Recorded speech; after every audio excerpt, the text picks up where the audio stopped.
could hardly hear the audio when you were speaking. It was breaking. So I'm going to just try and fix one little thing, and then I will be all yours again, if you don't mind. All right?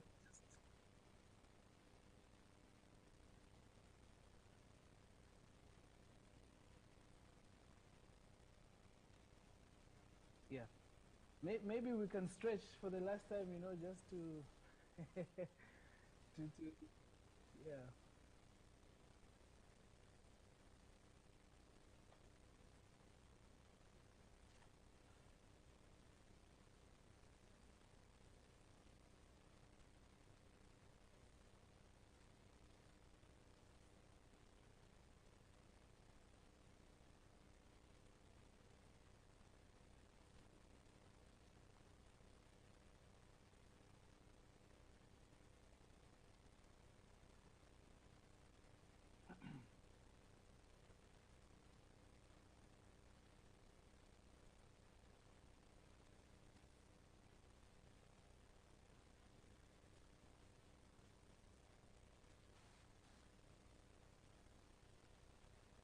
Okay, I think niko tayari sasa.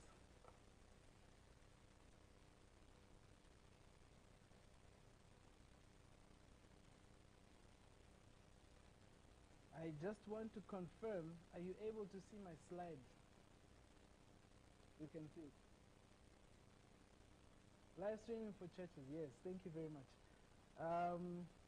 We are starting now. It is 10 past 12. What time can I finish with the presentation?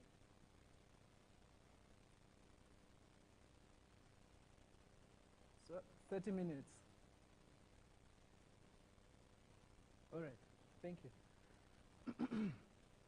So we have an interesting topic for today, and this is live streaming for churches.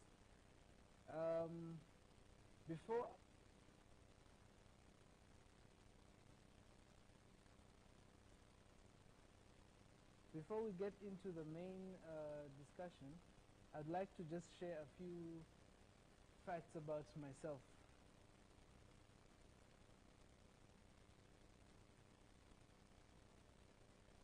All right, so I've been,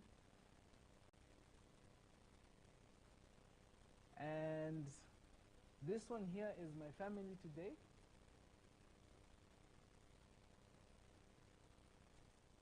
And that is my wife and the 2 children. We like to think that we're happy.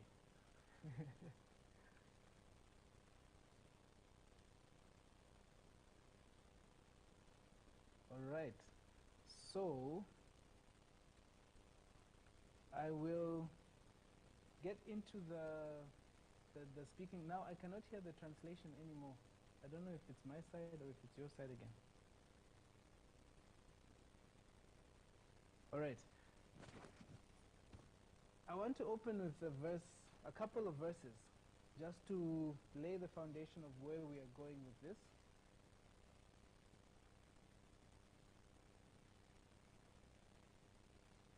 The first one, 1 Corinthians 13, verse 11.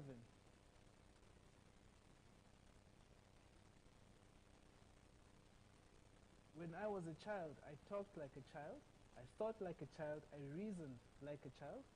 When I became older, I became a man and put away the ways of childhood behind me.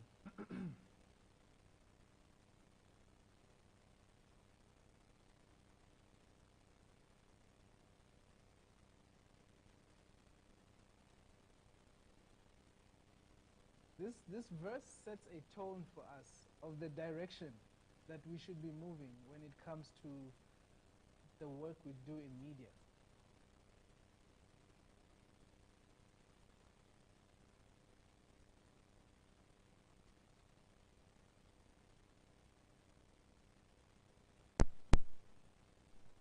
And that direction is moving from good to great.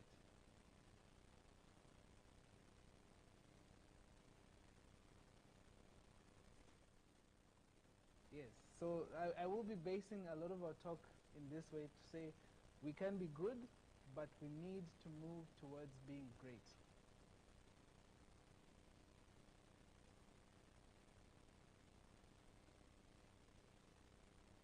the biggest measurement of this is to see what you did yesterday.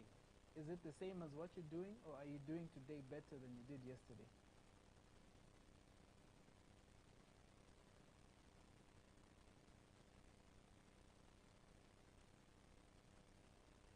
All right.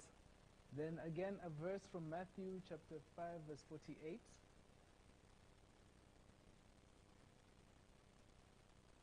You therefore must be perfect, as your heavenly Father is perfect.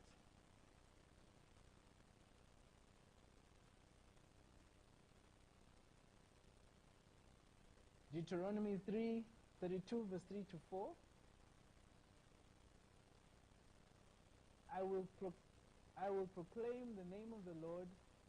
Oh, praise the greatness of our God. He is the rock, his works are perfect, and all his ways are just. A faithful God who does no wrong, upright and just is he.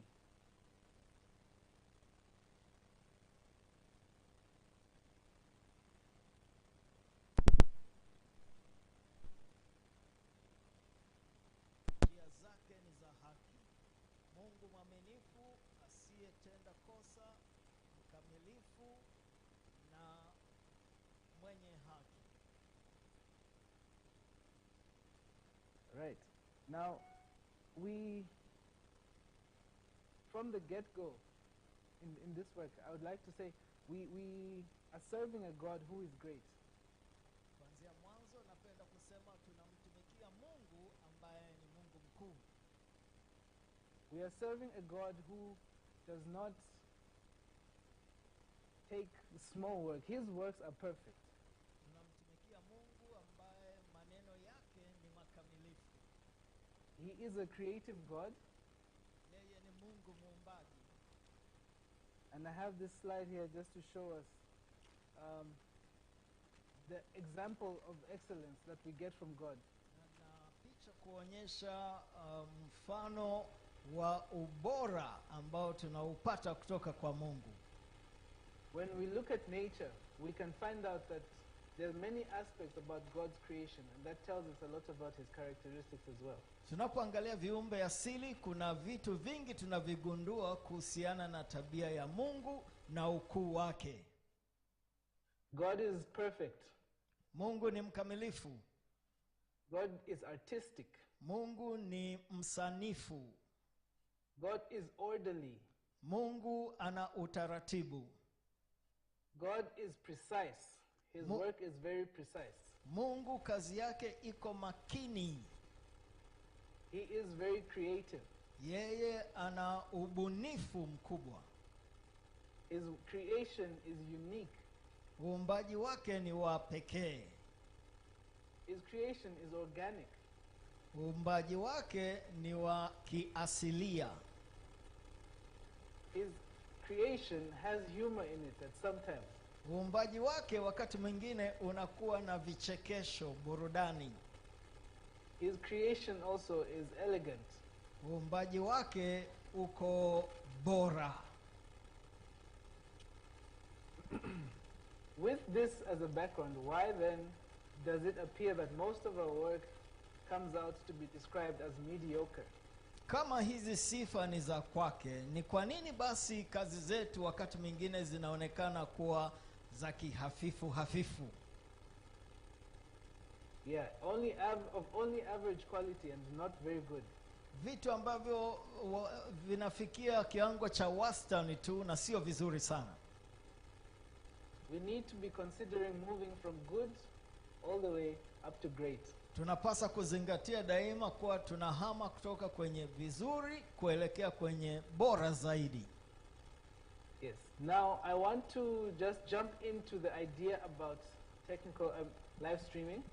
Hebu niruke sasa kufikia lile swala la kiufundi la utiririshaji mubashara. There is no difference between live streaming. There's no major difference on the technical side between live streaming and producing a program in the TV studio. Kwenye upande wa kiufundi hakuna tofauti kubwa kati ya kutiririsha mbashara au kutengeneza program fulani ndani ya studio. live streaming, the only difference is that you are sending it out at the same time. You don't have time to make any corrections. Tofauti ni kwamba kwenye utiririshaji mbashara unalirusha kwenda hewani wakati huo huo na huna muda wa kufanya maboresho. Now, if you look at a production setup, ukiangalia muundo wa utayarishaji, what are some of the things that you would see in the studio? Ni vitu gani ambavyo unaweza ukaviona ndani ya studio? Alright, so I'm going to put this here. We have a diagram showing some of the equipment that is used to capture an event. Huu ni mchoro wa baadhi ya vyombo ambavyo utahitaji ili kunasa tukio fulani. From the capturing of the image all the way to the delivery and the distribution of that image. Kuanza pale kwenye kunasa hilo tukio na kuliendeleza na hatimaye kulirusha hilo tukio. We will come back to these slides a couple of times. Tutarejea kwenye picha hii mara kadhaa. But just for now, you can see that it is not a one-man job. Lakini kwa kutazama tu unaona hii sio shughuli ya mtu mmoja.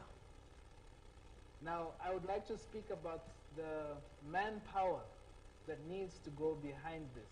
Hebu nizungumzie juu ya rasilimali watu ambao unahitaji kwa ajili ya shughuli hii. Because we're mimicking a broadcast setup. Kwa sababu tunaigiza aina fulani ya urushaji matangazo kutoka studio. There is not one person who can successfully produce a program by himself in the studio and have all those buttons covered. Hakuna mtu mmoja pekee anaweza kuendesha vyombo vyote hivyo katika studio. Though it is possible to do this on a low budget. Japo inawezekana kufanya hivi kama bajeti yako ni ndogo. But the chances of having a lot of stress while doing this are very high. Lakini kupata misongo kutokana na kazi kama hii ni uwezekano mkubwa zaidi. I just want to quickly break down this one here so you can see some of the people. This has 3 people. Hebu nikuonyeshe so you can see some of the names here. Nikuonyeshe baadhi ya watu hapa. Hii studio ina watu 3 na unaweza ukawaona hapa. At the front there, there's a gentleman sitting. Pale mbele kuna bwana mmoja ameketi.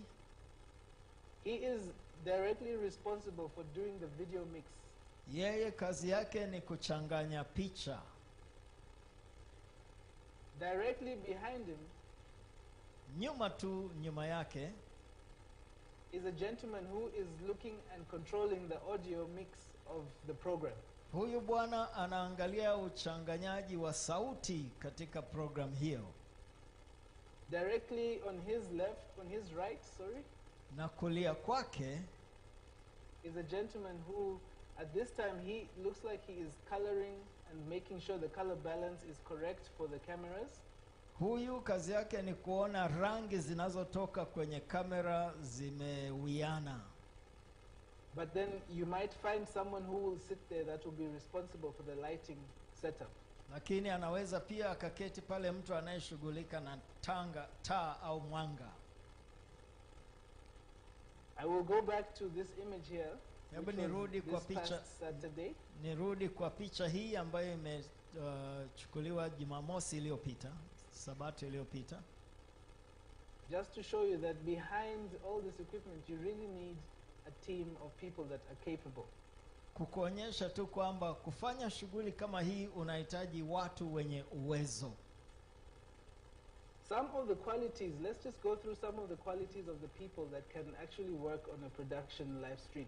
Hebu sasa tuangalie ni nini sifa za watu ambao wanaweza wakafanya kazi kwenye uzalishaji wa namna hii. It is a highly stressful environment. Ni mazingira yenye msongo mkubwa sana. You cannot afford to sit down and break down when something goes wrong. Huwezi ukathubutu kuketi tu chini kitu kitakapoharibika. You need people that can be able to think on their feet. Unahitaji watu ambao wanaweza wakafikiri huku wanatenda kazi. You need people that can be able to solve problems as they are coming up. Unahitaji watu ambao wanaweza kutatua changamoto kadri changamoto zinavyoibuka. You need people that can be able to take criticism. Unahitaji watu ambao wanaweza wakapokea mashutumu au lawama. I have an example. We had a couple of streams at our church. Nina mfano, tulikuwa na utiririshaji mubashara kanisani kwetu.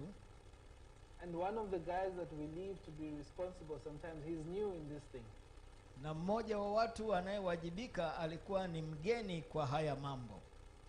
So he says to me, when I leave him alone, kwa hivyo ananiambia pale ninapokuwa nimemwacha, many things go wrong and he doesn't know how to solve it. Ninapokuwa nimemwacha vitu vingi vinaharibika na hajui namna ya kutatua hizo changamoto. And the worst part for him is that the whole church comes and tells him, this is wrong, what is your problem, fix this and fix that. Na matokeo yake ni kwamba kanisa zima wanamwendea, rekebisha hili, nini kina tatizo hapa? You can imagine the whole church looking back because the online stream is not fine. Unaweza ukafikiria kanisa zima linageuka nyuma kwa kuwa tu ule utiririshaji hai hauendi vizuri. And not just the people in the church, also online the people will comment and tell you what is wrong. Na sio tu pale kanisani, hata watu walioko mtandaoni wakifuatilia watakuambia mambo hayaendi vizuri. So definitely you need someone who can handle all this pressure, but at the same time be able to solve the problem quickly and efficiently. Kwa hivyo unahitaji mtu ambaye anaweza akanyonya msukumo wote huo na msongo huo na pia kutoa suluhisho haraka. But in the same light of that, I like to add, you need a person who also loves people. Lakini pia niongezee kwamba unahitaji mtu ambaye yeye anapenda watu. It is easy when someone comes to tell you that there's something wrong with your audio. It's very easy for you to shout at that person and say, it is my work, I know what I'm doing, go away. Ni rahisi sana mtu anapokuambia kuna shida, kuna changamoto ya sauti, wewe kumjibu, ninajua hiyo ni kazi yangu, wewe nenda. It is very easy for you to let your temper go out of situation when something is wrong and someone comes to tell you that, hey, the lights went off. Ni rahisi sana kupoteza utulivu wako pale mtu anapokuja kukwambia taa zimezimika, hazifanyi kazi. So you need to have a patient and loving team behind you. Kwa hivyo unahitaji timu ambayo ni wavumilivu na wanaopenda watu. At the end of the day, we are doing this work for Jesus. Mwisho wa siku, hii kazi tunaitenda tukiwa na Yesu. The experience we must live must be that Christ would have left others with. Na uzoefu ambao tunahitaji ni ule ambao ingalikuwa ni Kristo angeufanyaje kwa watu huo uzoefu. What happens if you cannot get a big team like this that is professional at the beginning? Sasa vipi kama mwanzoni huwezi kuwa na timu ya watu walio kwa viwango vya juu namna hii? The idea is to build a team. Lengo au wazo ni kujenga hiyo timu, kuunda timu. If you have a team that knows all the little pieces of the puzzle, it's easy for the team to work together. Ikiwa unayo timu ambayo inaelewa kila vipengele vya shughuli, ni rahisi zaidi kwa hiyo timu kufanya kazi pamoja. So training is very important for your team. Kwa hivyo mafunzo ni muhimu sana kwa timu yako. I encourage those that want to do this, get a small team together and train them. Ninawatia moyo kwa wale ambao wanataka kufanya shughuli hii, unda timu halafu wafundishe. Now this is where the theme again for this presentation comes up again.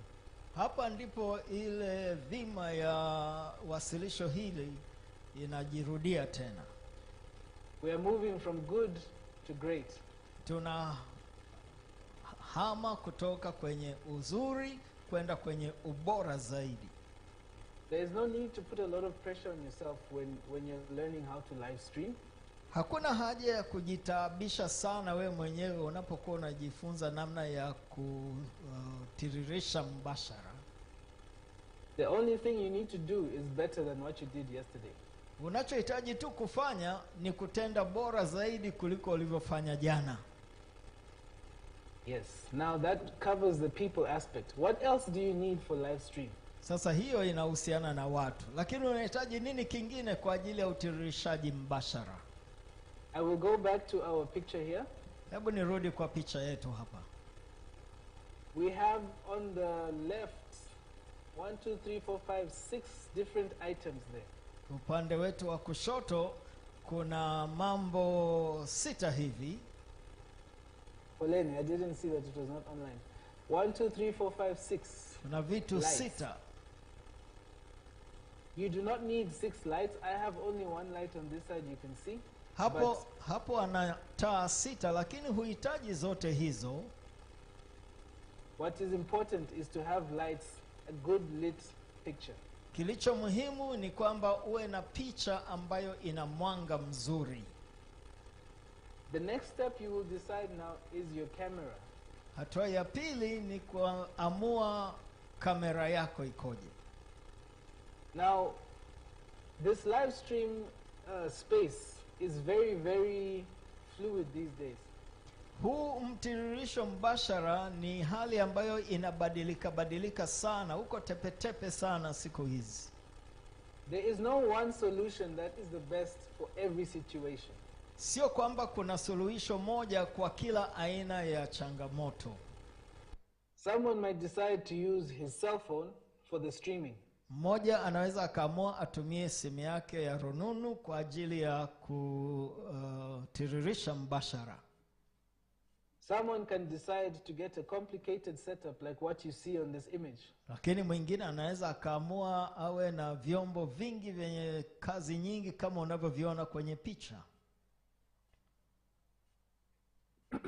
What I am going to be talking to you about, know that there's 1,000 other options you can use in that same situation. Nachojaribu kusema ni kwamba kuna mbinu 1,000 ambazo unaweza ukazitumia katika hali kama hiyo. This is not the only way that we are going to, but it is the best way that a production house will do it. Kwa hivyo hii sio njia pekee, lakini ndio njia bora zaidi ambayo nyumba ya uzalishaji inaweza kutumia. If we go to BBC or CNN studios, kama tukitembelea studios za BBC au CNN, or even if you come to our Hope Channel and Sid Media here, au hata ukija kwa Hope Channel pale Afrika ya Kusini, we don't use cell phones for our recordings. Hatutumii simu za mkononi kwa ajili ya kurekodi vitu vyetu. Even though the cell phone might be the easiest way to get your connectivity, your video and your sound out very quickly. Hata kama simu inaweza kuwa ndio njia rahisi zaidi ya kurekodi sauti na picha kwa haraka, it is not our go-to method. Lakini sio mbinu yetu tunayoitumia sana. So if you're streaming for your church, you need to decide for yourself, how many cameras do we want to use?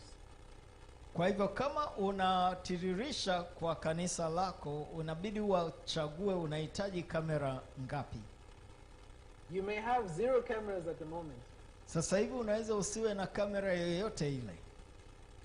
But you can build towards a setup that will have 3 or more cameras. Lakini unaweza ukawa una lengo la kufikisha kamera 3 au zaidi hapo mbeleni. Now, as you can see, 1 camera is equal to 1 person. Unaona hapa kamera moja kwa mtu mmoja. So before we come into the control room for the live stream, before we come to the mixing, kwa hivyo katika utiririshaji mbashara, kabla hatujafika kwenye chumba cha studio, you have 3 in this example. I'll be talking to this diagram. You have 3 cameramen already. Hapa kwa mfano huu au kielelezo hiki tayari tuna wana kamera 3. All right. Now we have 3 people. Behind the mixing desk, we're going to have 1 person. Kwa hivyo tuna watu watatu kwenye kamera na nyuma yao kuna mtu aliyeko kwenye kinu cha kuchanganyia picha. This big black thing at the bottom there is the audio mixer. Hilo dude jeusi hapo chini ni kinu cha kuchanganya sauti. Because you can forgive bad sound, bad picture. Kwa sababu viewers can forgive the bad picture. Ni rahisi kwa watazamaji kukusamehe kama picha haionekani vizuri sana. But they cannot forgive bad sound. Lakini si rahisi kusamehe sauti mbaya. If your sound is bad, they will tune off. Kama sauti yako haisikiki vizuri, watakuzima. They will go to someone else whose sound is much better than yours. Watatafuta mrushaji mwingine ambaye sauti yake inasikika vizuri zaidi yako. So we cannot underestimate the power of good quality audio. Kwa hivyo hatuwezi kuhafifisha umuhimu wa sauti nzuri inayosikika. Now that audio desk needs another person to sit and monitor. Sasa hilo dawati la sauti linahitaji mtu mwingine ambaye yuko kwenye hicho kinu. A lot of the times you will find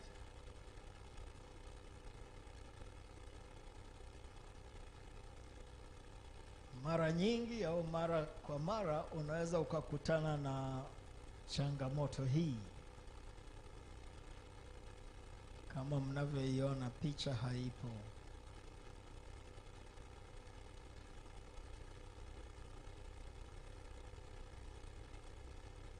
Lakini sauti ipo. Hapo unawaza ni nani wa kulaumiwa hapo? Sauti. Pokea kila mtu hapo kwenye.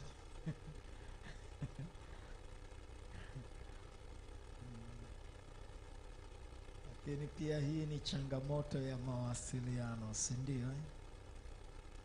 Vyombo vyetu, hasa internet yetu, iko taratibu kidogo huku.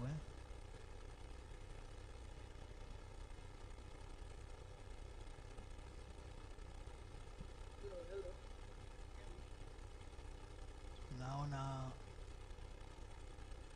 huenda na wewe umepata changamoto ukiwa unasafiri kuja hapa. Mawasiliano, simu haikamati mtandao na nini. Na wengine wanasema 5G ni bora kuliko 3G au 4G. Changamoto za mawasiliano.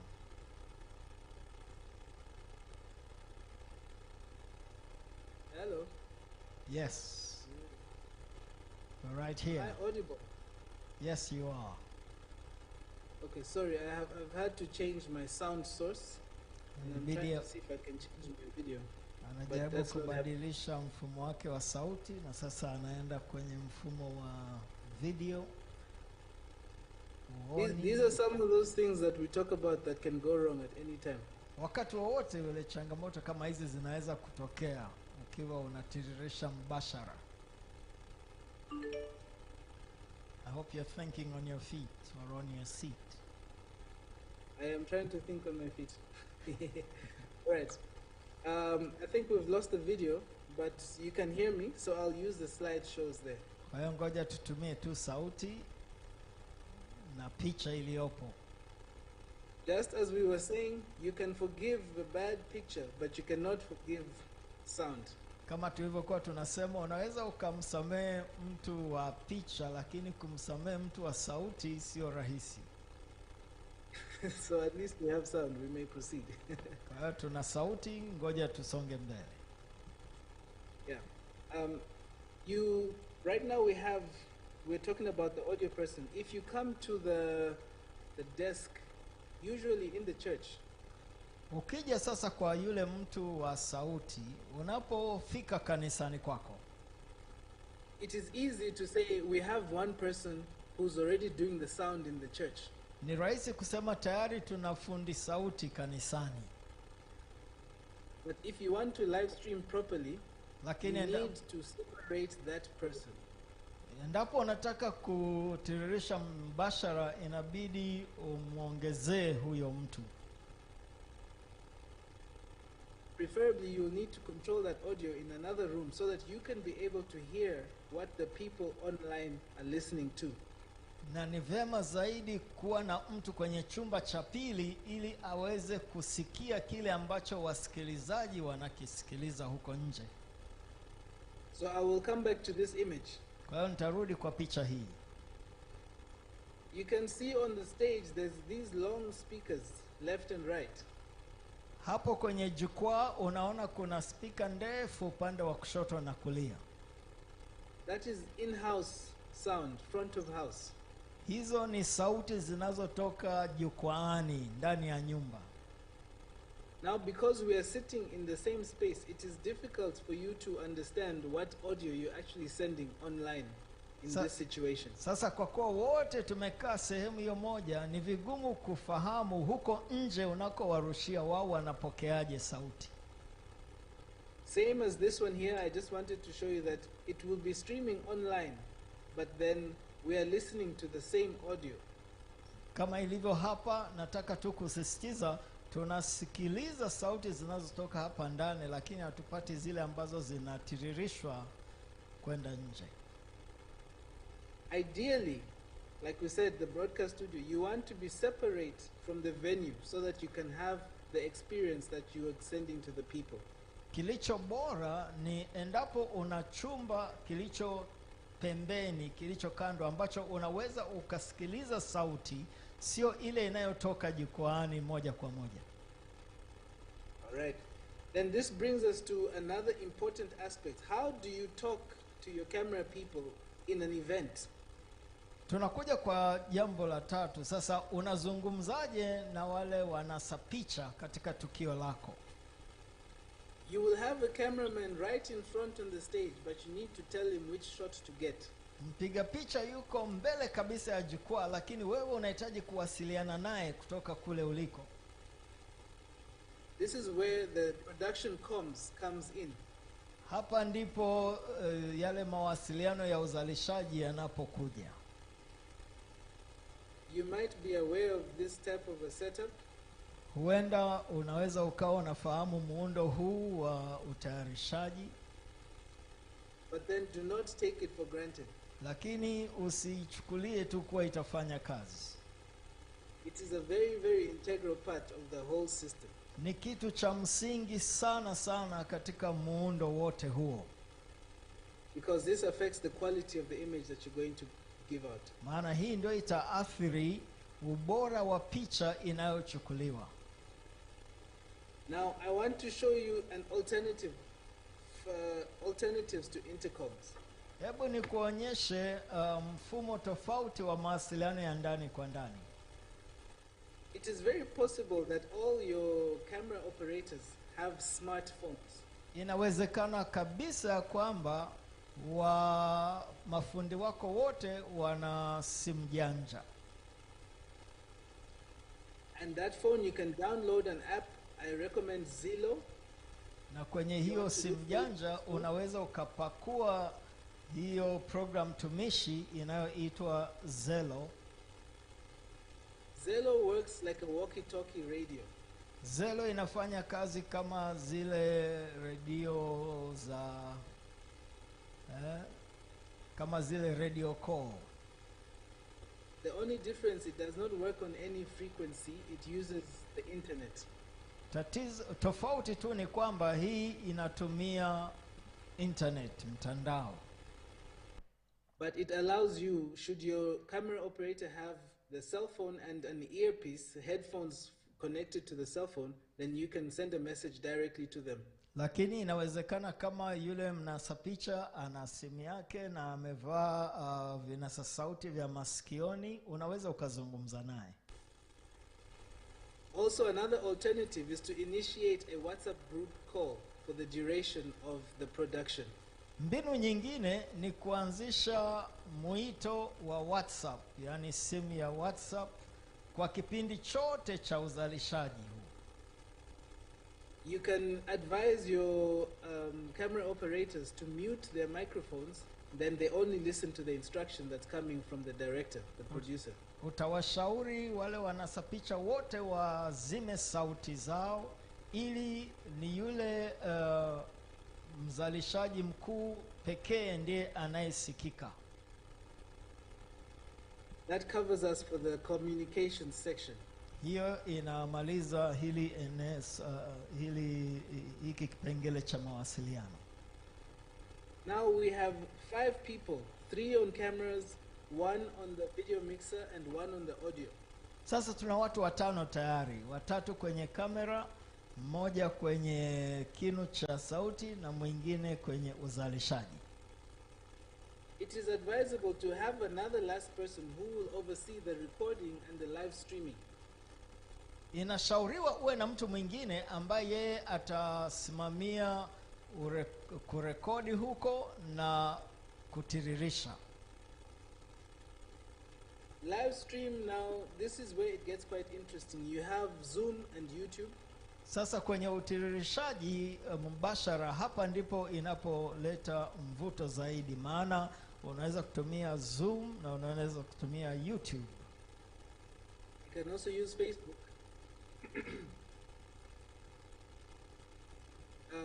Now you want to put this out on the audience that is the biggest for you.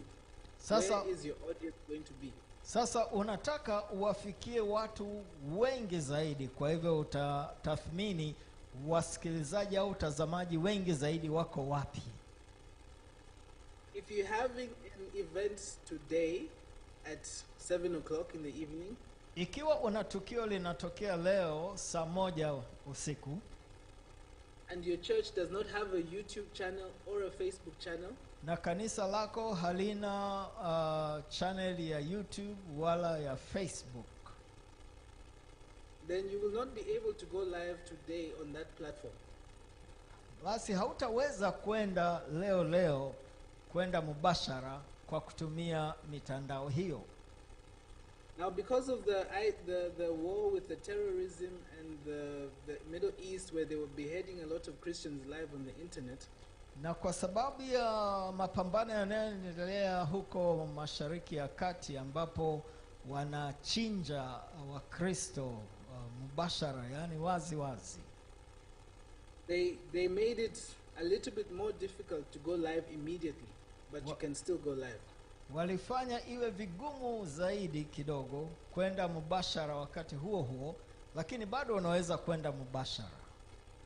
When you set up your account, you will need to register and give a lot more of your personal details before you are verified to go live. Unapounda akaunti yako ya channel, lazima utoe maelezo mengi zaidi iwapo unataka kurusha matangazo mbashara. So it is best if you plan to go live on a day, don't create your account on that day.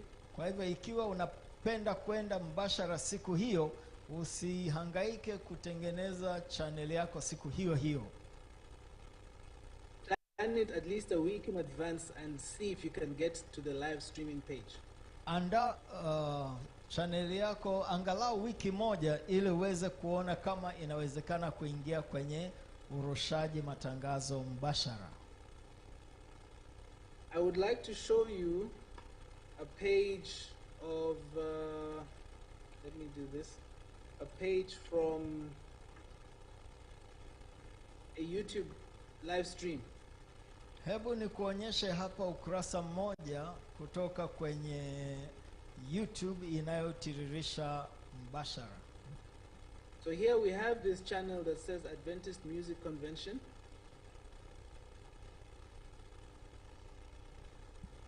And I want to go into the studio for this channel.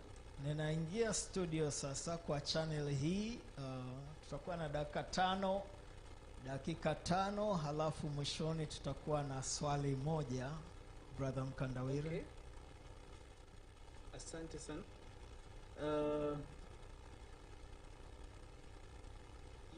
In YouTube, you would have to go on the section that says create, and then there's a page that says go live. Pale kwenye YouTube ukiangalia menu itakuwa na sehemu inasema create, yani unda, alafu kisha inasema go live, yani kutiririsha mbashara. Now, in YouTube, you have these different things now. These say, for example, the stream key and the stream URL. Those are very important Kwa for your hivyo stream. ukiingia kwenye YouTube kuna hivi vipengele muhimu sana ambavyo vinakupatia mtandao ambao unarushia au anwani utakayoirushia na jina la hicho unachorusha. So what you would do, you would copy this information. I'm just going to highlight it in blue so you can see the side we're looking.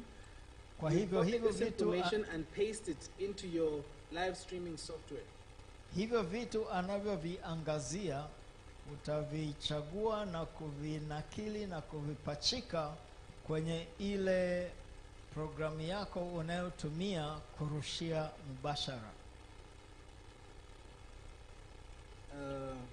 Allow me to just try and show a page here quickly. Ngoja nitafute ukurasa hapa wa haraka. So here's my live streaming page, my software that I'll be live streaming with. Kwa hivyo hapa kuna program ninayotumia kwa ajili ya kutiririsha mbashara. And you can see that here it says we need to enter our live stream details. Hapo anakuonyesha uweke maelezo yako ya hicho unachotaka kukirusha. This is what allows us to connect our software video to the live stream account. Kwa hivyo hii inakuwezesha kuunganisha kile ambacho unataka kurusha kwa video viunganike na ile akaunti yako ya utiririshaji mbashara. Now of course you're going to have to be worried about what is the speed in your area. Kwa hivyo ni muhimu kuzingatia speed ya internet katika eneo lako ni kiasi gani. One good way to do it is to search for speed test. You can run it on Google or there's this website that's speedtest.net. Njia nzuri ni kufanya majaribio ya mwendo kasi wa internet kwa kutumia hiyo program kwenye Google. I am just going to mention a few numbers now so that you can understand the technicalities behind the stream. Nitataja tarakimu chache ili uweze kuelewa ni nini tunachofanya tunapokuwa tunatiririsha mbashara. Okay, I am running an upload and download speed test. Hapa nafanya jaribio la speed ya kupandisha juu na ya kupakua. When you are doing a live stream, the number you want to be concerned about most is the upload, because you're uploading from your venue up to the internet. Kitu ambacho unapasa kuzingatia sana wakati wa kutiririsha mbashara ni spidi ya kupandisha matangazo hewani. So here our upload is 37 megabytes per second currently. Kwa hivyo kwa spidi yao pale ni megabyte 37 kwa sekunde moja. For you to have a good stream bitrate on the internet, you need to set your stream bitrate to at least 2.5 megabits per second. Ili uwe na mtiririsho mzuri lazima uwe na spidi inayoanzia 2.5. So coming back to our live stream page here. Kwa tukirudi sasa kwenye ukurasa wetu wa mtiririsho mbashara. If you notice on this side we have a number that says 2500 data rate. Hapo kulia unaona wameandika spidi yake ni 2.5. This is at least the minimum speed that you can keep. Hiyo ndio spidi ya chini kabisa ambayo unahitaji kuidumisha. For a good quality picture at least. Ili angalau upate picha nzuri. If you come into the 500 range, ukija kwenye viwango vya 500, then you will be losing out on a lot of the quality for the picture, the video. Utakuwa unapoteza ubora mwingi sana kwenye picha ya video. And your viewers will tune out because that is the part that the video starts to cut. Na hapo watazamaji wako wataondoka, maana ndicho wanachotazamia hapo. So if you are using the cell phone, maybe you're using Vodacom Tanzania. Kwa hivyo kama unatumia simu na mtandao kwa mfano wa Vodacom, you need to test at the moment what is the upload speed that you're going to be sending to the cell phone tower. Inabidi ufanye majaribio, una spidi kiasi gani ya kurusha kwenye mnara wa matangazo. If you're getting a minimum of 5 or 10, kama unapata kwenye angalau 5 au 10, or even maybe you'll be getting 1 gigabyte, 1000 megabytes per second. Au hata kama unapata gigabyte 1 kwa sekunde, then you are safe. Hapo uko salama. Then you're very safe. Hapo uko now, salama. I see the time is up. Na kwa kuwa muda wetu naona umekwisha. I had wanted to share with you something about the best practices. Nilitaka kushirikisha nanyi baadhi ya mambo muhimu yaliyo bora ya kufanyia kazi. But it is okay, we can stop there because of our situation. Would you allow us one question, please? Just one question. Yes, we have questions. Naambiwa kuna fursa ya mwenye swali, dukuduku, hoja, pendekezo, swali lolote kwa lugha yoyote, iwe ya Daniel Blengela au yangu au yako, swali lolote. Tuokoe muda, kama una swali unyoshe mkono kwa sababu tuko nyuma ya ratiba tayari. Okay. Kuna swali pale. Karibu.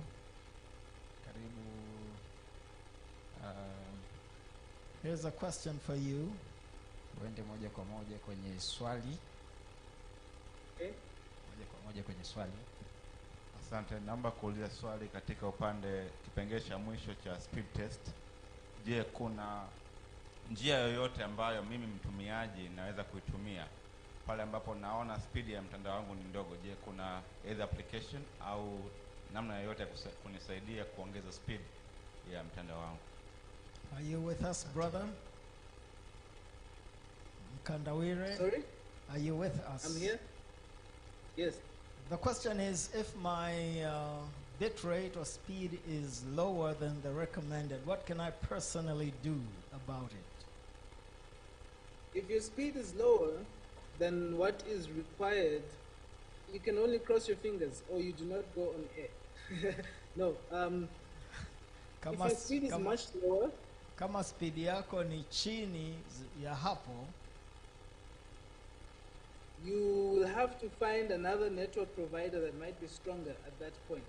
labda utafute mtandao mwingine wenye spidi kubwa zaidi kwa wakati huo.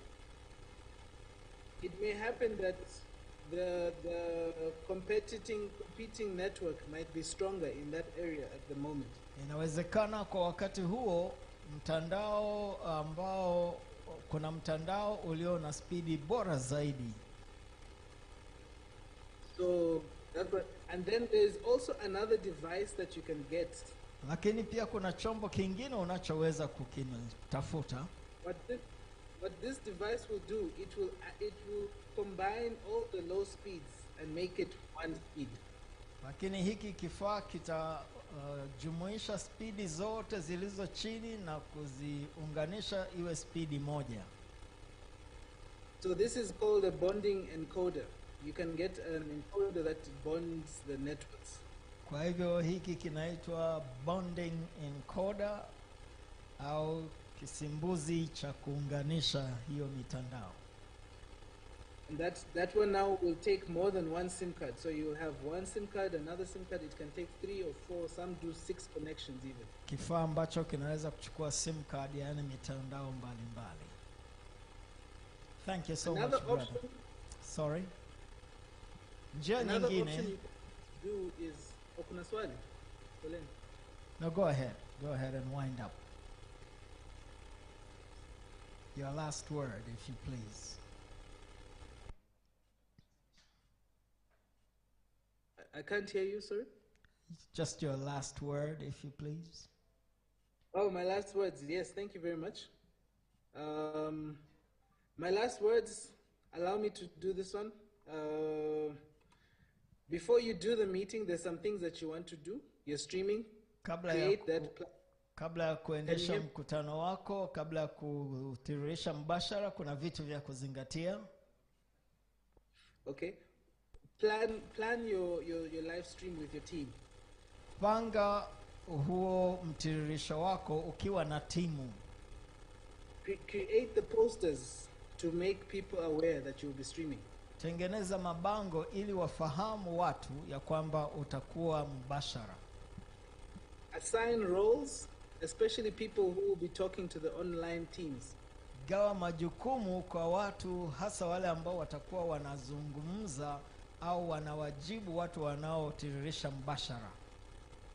When we are dealing with the church, some people might want to pray, to be prayed for. You need to direct those comments to the right departments. Kama unashughulika na tukio la kanisa, huenda watu ambao wanapenda kuomba na kuombewa.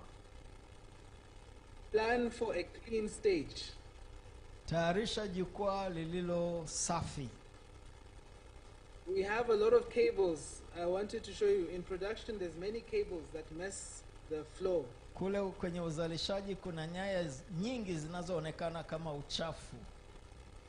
This can spoil a lot of things, but plan to keep them out of sight from the people. Lakini kwenye picha unayochukua, ondoa nyaya hizo. And then while the meeting is going on, na wakati mkutano ukiendelea, do not be shy to engage the audience. Usione haya kuwahusisha wasikilizaji. And keep in touch and contact with the team.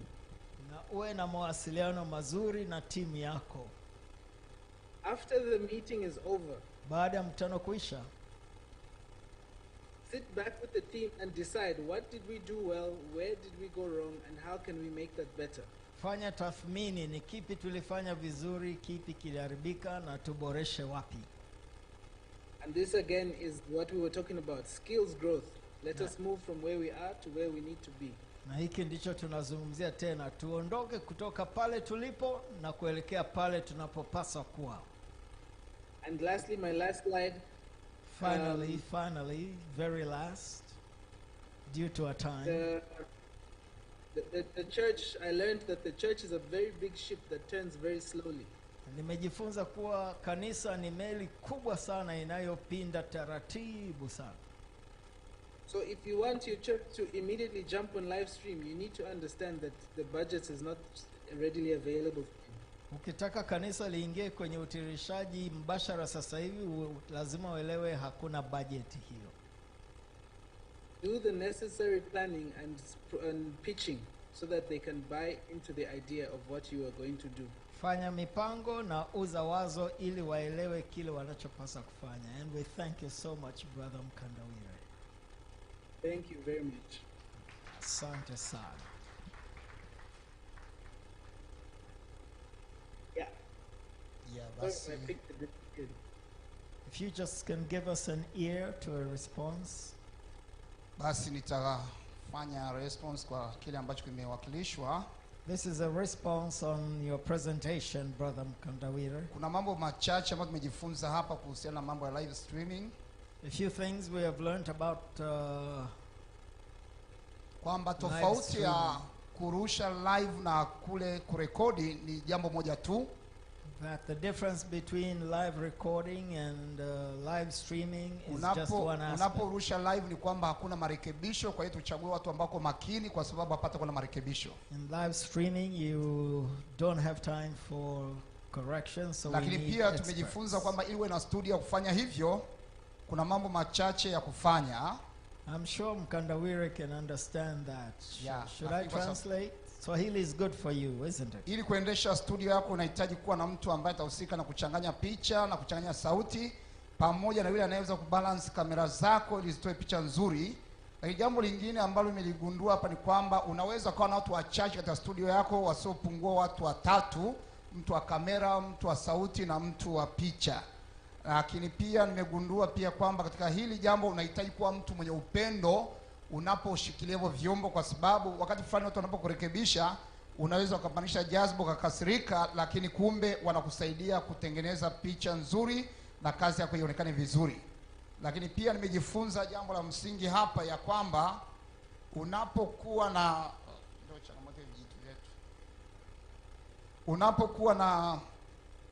na kufanya kazi yako, unapofanya kwa mara ya kwanza utafanya vizuri, lakini usihangaike kurekebisha yaliyopita, bali jitahidi kufanya bora zaidi kwa yale yanayokuja. La mwisho, unapotumia kamera ya picha, unasema ni vitu ambavyo sio katika quality nzuri. Tumia kamera ya kawaida ambazo ni nzuri, chagua kamera bora zaidi ili uweze kurusha matangazo kwa vizuri. Mwisho kabisa niseme ya kwamba kitu kikubwa ambacho nimejifunza hapa, tununue vifaa kwa kila kanisa ili kuweza kurusha hizo programu zetu. Bwana apate kubariki sana, ili ya kwamba tuweze kufikia ulimwengu katika utume wetu. Bwana wabariki sana. Jamani, hilo swala la vifaa, makofi mengi kabisa. Basi tunashukuru sana kwa ajili ya mawasilisho hayo yaliyofanyika.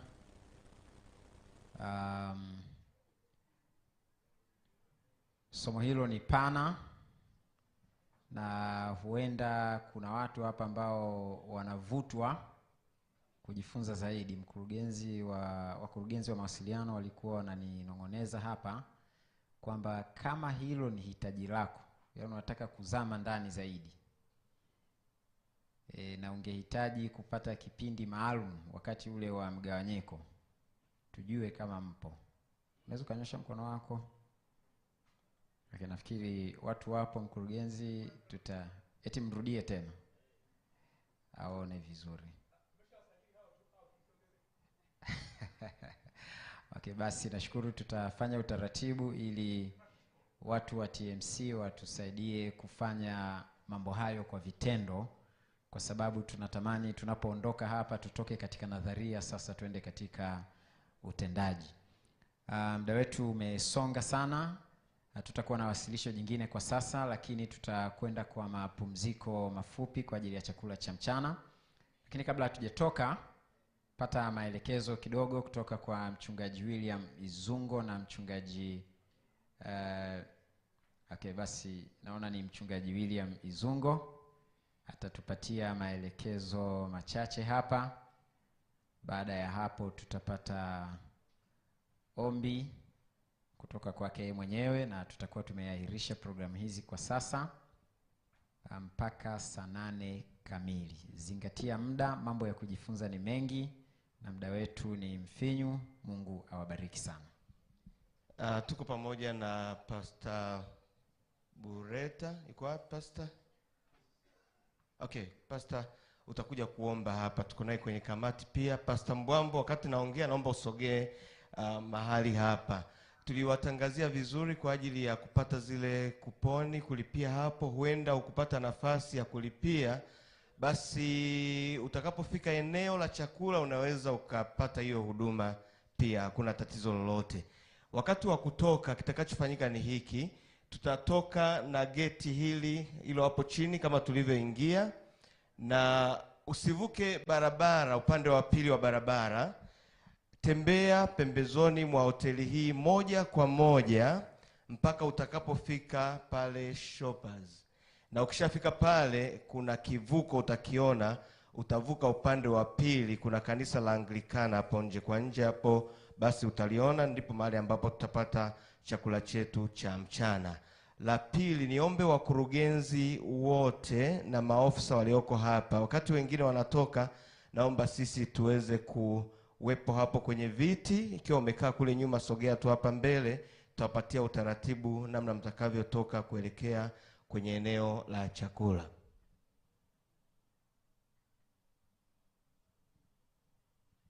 Wajumbe wote waliotoka